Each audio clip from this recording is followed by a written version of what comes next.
Yeah, g'day everybody, it's Glenn Durr from Supertech Electronics, and today we're going to remove a Honda Civic Stereo.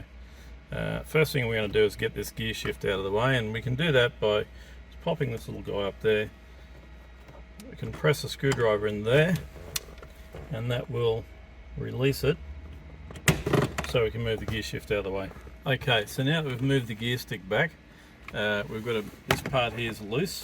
This comes out on clips, and it will hide a screw that lives right up inside in the back of the radio. It'll look similar to that.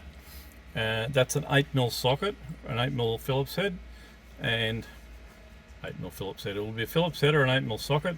That needs to come out in order for the radio to come out.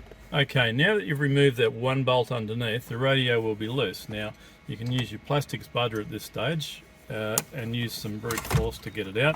It will be connected with electrical connections. Ours are unplugged for video purposes. These guys, this one's probably the hardest one to get out. It rocks back. So it's got a little release lever there. That needs to be pushed and then rocked back, and it will come out like so. And the rest of them are all keyed, so don't worry about getting them in the wrong places. One thing you may want to do is unscrew the hazard light. It's just 2 screws. That'll pop out. You can plug it back in so that you've got a hazard light while your radio's away getting repaired.